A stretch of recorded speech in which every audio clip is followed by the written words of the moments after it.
Hi, I'm Rita. I grew up in Africa, in southern Africa.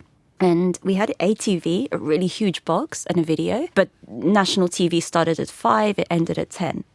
So because my father was so passionate about tennis, we had Wimbledon matches recorded back in the UK by friends who would then bring the videos back to Zambia.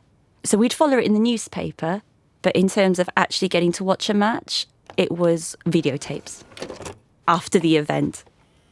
People would come back for summer holidays, they'd bring back the videotapes, and then we'd get to watch them. And a huge collection of videotapes right into the 80s collected of different Wimbledon matches that I would watch with my dad, and then he would presumably watch years afterwards. By the time I got back to England, it was all live. So it was great to be able to watch it as it was happening.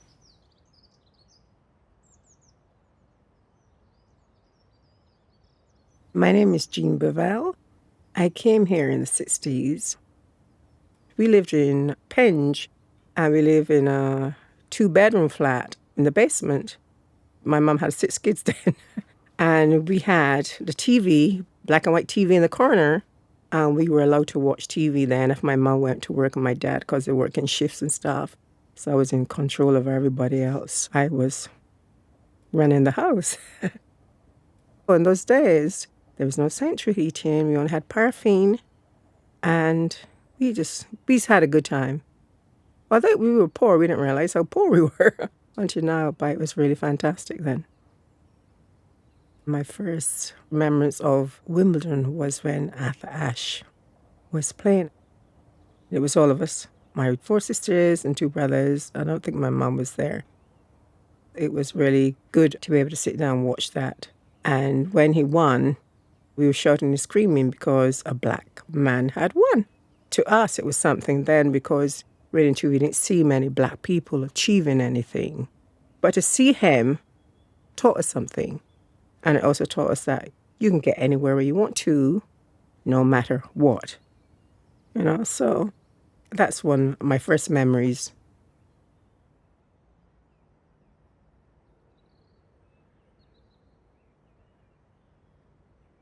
Hello, I'm Michael Norman Smith. I grew up in Wimbledon, so tennis has been part of my life throughout, really. My parents and I mainly watched on television, black and white television, going back to the 60s, I suppose. And I still had a black and white television even 20 years later, after colour had come in. I was persuaded to get a colour television. It just didn't seem natural. The grass looked unreasonably green. And then they had yellow tennis balls, not white tennis balls. And I believe that was so that the television camera could spot the ball more easily.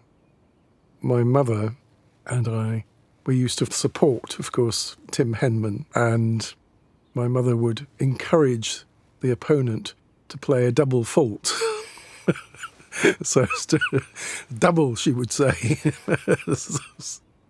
And sometimes it worked, but not always.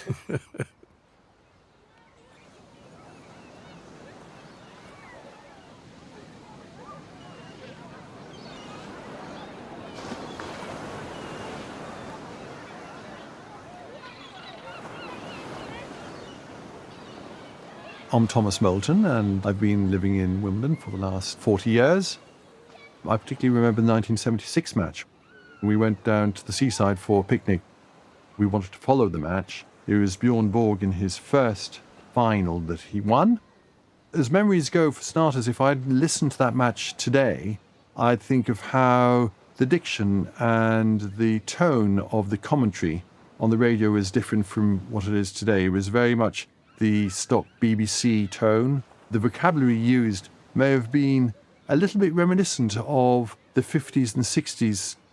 It was a different style of describing matches on the radio. We were there on the beach. We could just imagine this ultra-cool, bow-legged and very fast Swedish chap playing tennis to a higher standard than anybody else has ever played before. As his counterpart, Nastasi, once said, "We're all playing tennis, but Bjorn Borg, he's playing something else." The radio was very much the focal point. It could have been belting down with rain, there could have been a thunderstorm. We were pretty oblivious to what was going on the beach. Everything was focused on the commentary of this fantastic match and this great guy, Bjorn Borg, who we knew would go on to do great things.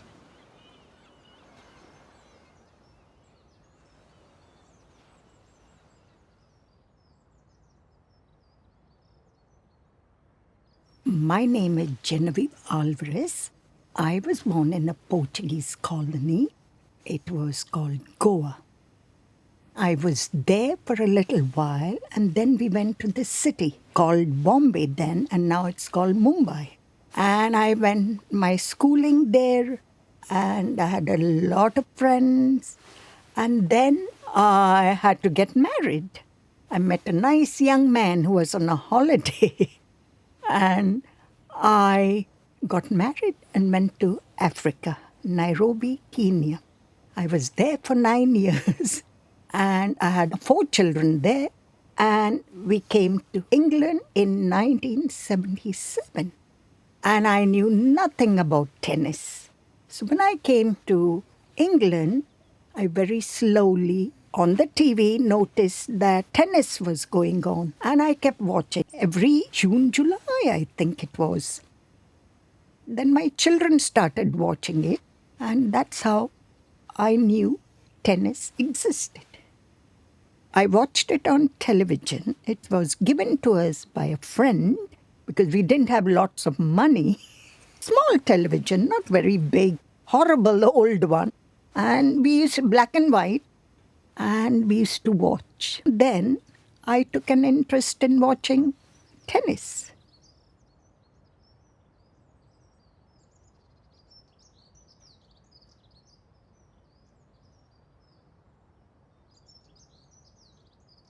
My name is Gale. I'm from Trinidad, and I came here in 1967. I remember the time of Arthur Ashe, because everyone was talking about this black guy playing tennis, so everybody wanted to see it. So we were all in awe, sitting there watching the television, watching Arthur Ashe. The environment that we're in was a home where, I don't know if you remember the 60s wallpaper, the big bold prints. It was a very colourful home. I suppose it sort of come from where I came from, the Caribbean. We lived in a house with very high ceilings, and my brother and I were wallpapering. He held my legs on the stair banister while I threw myself on the wall with the wallpaper, trying to wallpaper the long drop. We were all there playing, but getting all excited because it's this black person that's going to play tennis, you know what I mean? I didn't quite understand the game, but the excitement was because it was a black person. And tennis to me is a very English worldwide game.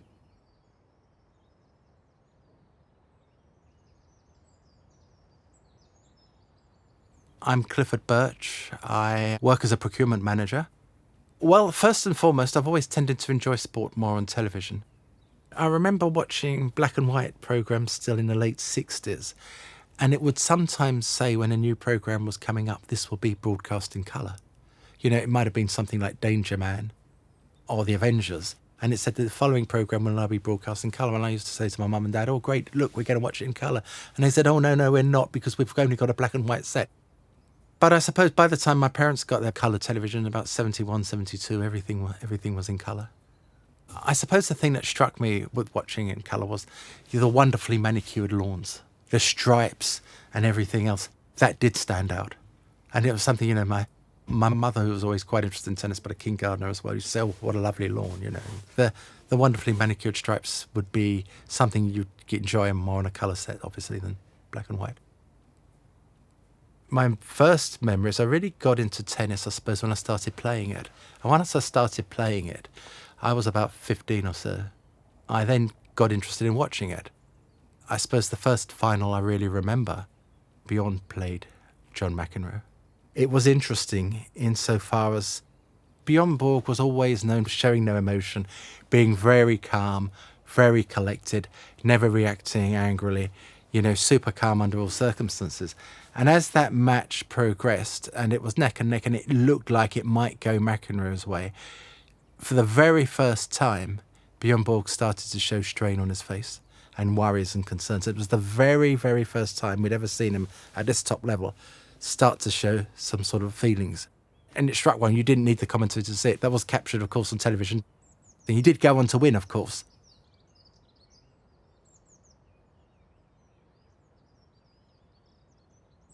My name is Tony Sandiford. I was born in Barbados, and I came to this country in 1964. I think my first memory of Wimbledon was probably about mid-50s when I heard that there was a black female, Alfie Gibson, who won Wimbledon. What we had in Barbados then was Rediffusion or BBC Radio. But then when I came to London, I lived not very far from Wimbledon, just in Wandsworth and then in Southfields, you know. People like myself of my age group or so, which came to England in the 60s, we would have shared accommodation. And it would be in a living room, and there would be a television set there. And that time, it was black and white. BBC 1 and 2, I think. That's what we had then. If there's a match on and you're watching that match, the majority would have to want to watch that match. We had a square television set. I think it was a DER rental for about $2 and $6 a week or something like that. And in addition to turning it on, I remember quite well, you had to turn it and then you had to bang it to get it to work, you know, something like that. And that was fun. And there would be a group of us, maybe 5, 6, 7 of us there watching that. And it was all exciting, you know. And sometimes you didn't know the names of the people who were playing, but we'd say to each other, who are you supporting? We have 2 or 3, you know, 2 or 3, and it's a game we have in ourselves, you know, to see who we want to win, you know, and that was it. And when that's finished, that was probably the end of that.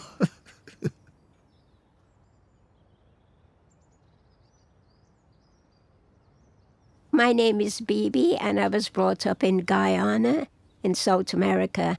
I first became aware of tennis when the expats were playing tennis in Guyana, but I didn't actually take an interest. I just noticed these people with rackets and white clothes playing in the open. When I came to England and was working at St. Helier doing my nurse training, I became aware of tennis because the patients on the wards were wanting to listen to tennis. So I started taking an interest from then. When the patients were getting excited, we could hear them screaming and getting really excited. And then at the end of the thing, they would go, oh, and they would get disappointed if the person they were supporting did not win. I have no idea where the broadcast was coming from because they were using it from the hospital headphones, but the hospital didn't have a radio. So they must have been picking up BBC radio. Somehow they were getting it, but they were getting it on the wards. My most vivid memories and what I would have forever is when Arthur Ashe won the championship in 1975. I was watching it on a black and white old television in a wooden frame. I sat there praying, and every time Connors made a fault, I kept saying, do it again, so that Arthur Ashe could score the point. I was living in a bedsit, and I was jumping up upstairs, and the people downstairs would say, what's wrong with her? And I was really screaming, and I was excited that Arthur Ashe had won the championship. And that really lived with me. Although I saw it in black and white, it was wonderful. It was my best memory of tennis. But I really love tennis now, absolutely. I watch it anywhere it's playing in the world, regardless of who's playing.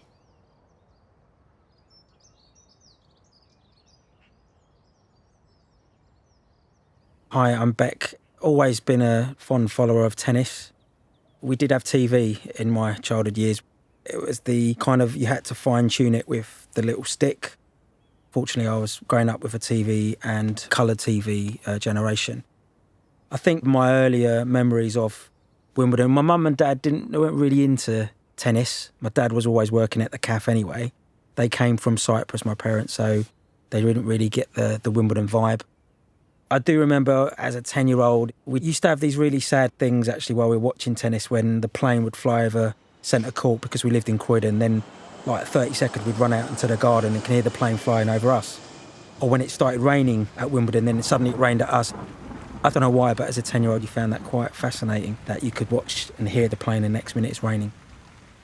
TV was almost like the reality. Everything that happened on TV was almost happening around you, so it was your reality. So when the reality was almost in sync, it felt like you were so close to the action that you could almost smell the blades of grass at Wimbledon. I do remember that.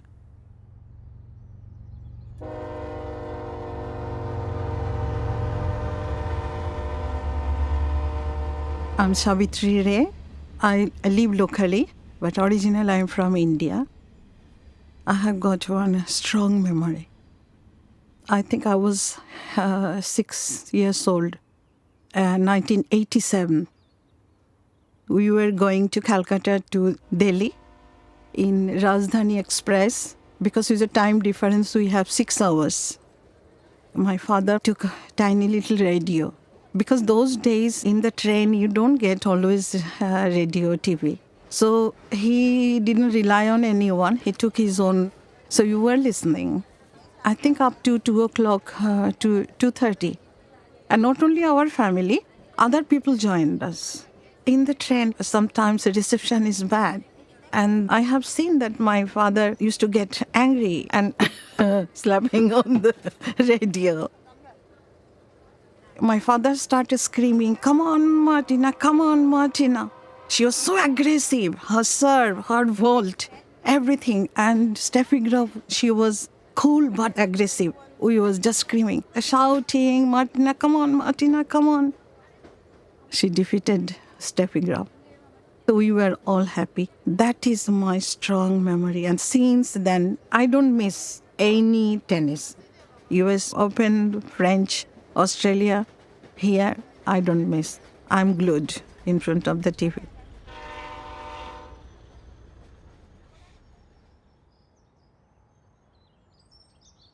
My name is Merle Frederick. I'm from Trinidad and Tobago.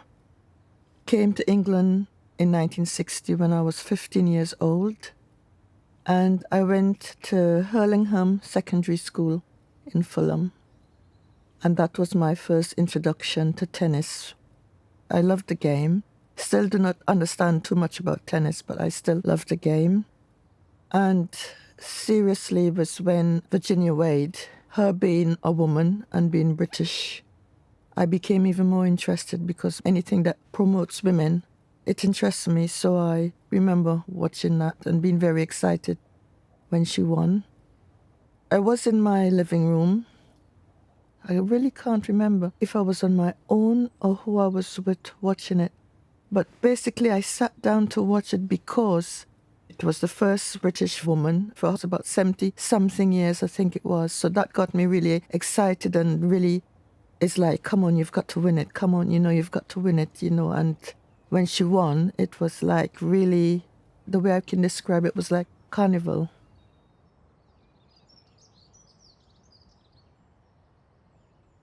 Hi, I'm Jema Norman-Smith.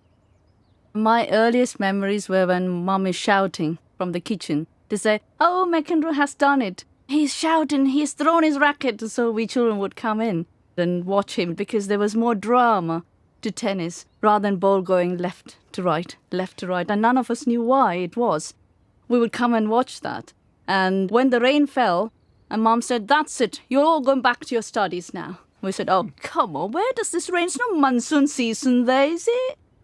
And then there's a smell of curry. And tennis was always with extra bhajis and samosas and dips. So it was very nice to have that experience sitting with grandmother and Grandma saying, "I don't like a hat." And we said, "Grandma, it's not all about hats or coats." She says, "Where is the Queen? Doesn't she come here?" It's quite funny when I look back how serious people were. It's only a game. Come on, laugh. But everybody's serious. That's my earliest memories.